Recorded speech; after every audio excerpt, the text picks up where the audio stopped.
Mga guys, nandito ako sa Dipolog, Zamboanga del Norte. May nakita akong dalawang bata. Kaya sila Pilipina pero mestiza. Kung sino man nakapansin sa dalawa nito, pwedeng maging artistahin yung dalawa na yun eh. Mga guys, tingnan mo mga itsura sa akong mga ilong. Yan. Ano yung taon? Meron. Yeah, Ito bang. yeah, mga guys. May bawi day, ikaw alam mo po. Mga guys, pagmasdan yung mabuti itong dalawa na ito. Magpinsan yan mga guys. Yan. Ayoko na. Okay.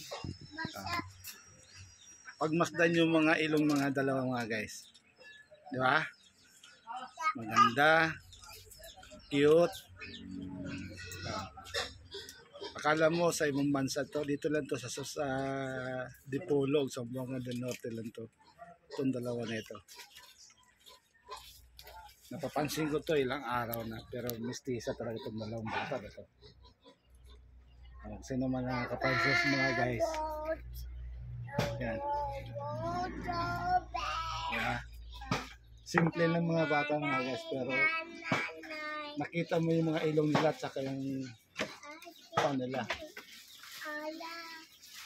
Gulat ako sa mga guys. No, baby, halika na.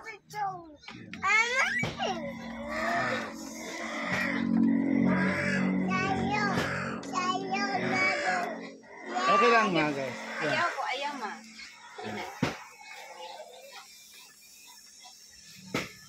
Yan mga guys. Nandito kami sa may tabi ng river.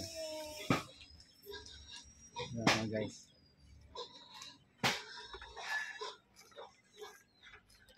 Yan. Yan mga guys. Pero pure Pilipina mga guys ito dalawa. Yan.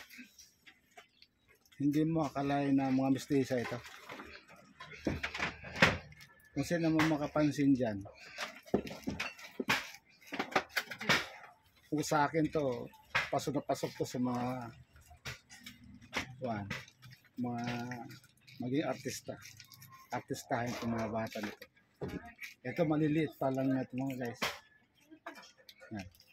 Yan o. Yan. Base sa aking pag-interview mga guys, hindi ko lubos akalain na sila o akala ko mga mestizo. Hindi. Pure Pilipino mga guys ito. Yan, mga guys. Tignan mo mga guys, yung hugis ng mga ilong nila. Yan. Diba? Diba? Ilan taon ko na ni? 11. Isa? 4. Isa? 2 years old. Mga guys, kaya hanga ko sa mga dalawa itong mga guys. Diba? Sa probinsya, bira ka lang makakita itong mga guys, mga bata na ganito. Kaya ako, humanga ako doon sa tatlo nito. Yan.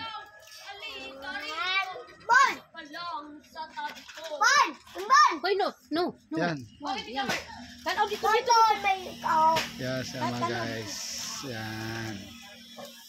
Yan mga guys. Yan. Magpinsan yung tatlo mga guys. Yan. Okay. Yan mga guys. Itong mga ilang mga guys. Da.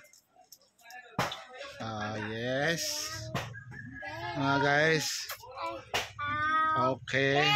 Thank you mga guys.